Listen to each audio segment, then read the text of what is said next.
Det allerbedste ved biblioteket, det er, at det bliver brugt. Det er at se, når børnene kommer fra skole, og der ret ofte er kamp om pladserne i sofaen. Det giver en anden stemning end de andre rum. Man har noget til fælles herinde, som er en bog, en god historie. Et SFO-bibliotek adskiller sig fra et folkebibliotek, fordi at det er i børnenes nærhed. Jamen, tanken var at sørge for, at børn har adgang til bøger hele tiden. Fordi vi tror virkelig på, at hvis de har adgang til dem, så vil de også vælge at bruge dem. Fredensborg-bibliotekerne besluttede at starte SFO-minibibliotekerne for at bringe litteratur tættere på børnene. På børnenes præmisser og på en måde, hvor børnene selv kunne vælge, hvornår og hvordan. Vi håbede, at det ville fremme læsekultur og læseglæde, og det viste sig også at være rigtigt.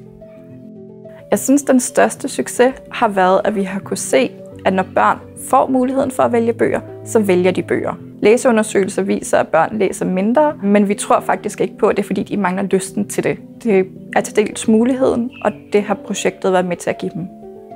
Det er meget vigtigt at fremme læselysten hos børn, fordi litteratur er adgang til viden, identitet og oplevelser. Men måske vigtigst af alt, så er det faktisk også adgang til viden om dig selv.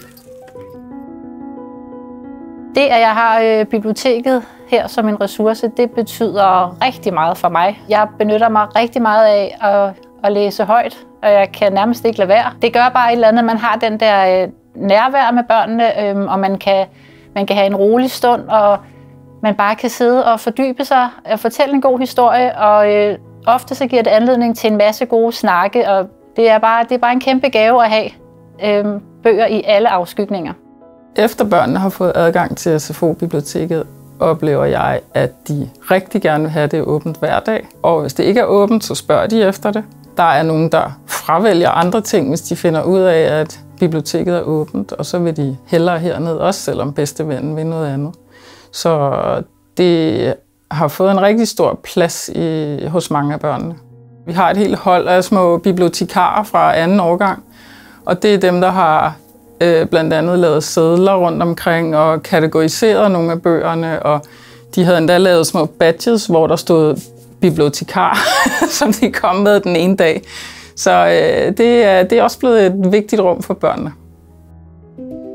Jeg håber, at SFO-bibliotekerne kan fortsætte med at skabe læsekultur og læseglæde hos børnene i Fredensborg Kommune. Jeg håber også, at de erfaringer, vi har gjort med at sætte litteratur som en mulighed for børn, kan bruges. Særligt pointen med, at når man på børnenes præmisser stiller litteratur til rådighed, så vælger de også at bruge litteraturen i deres fritidsaktiviteter. For fremtiden drømmer vi om at blive ved med at følge med, blive ved med at få nye bøger, blive ved med, at børnene de bruger rummet, og vi har jo lavet vores lille ønskeliste, hvor børnene skriver på, hvad der interesserer dem, og så længe vi lytter til det, så tror jeg også, at børnene de bruger stedet.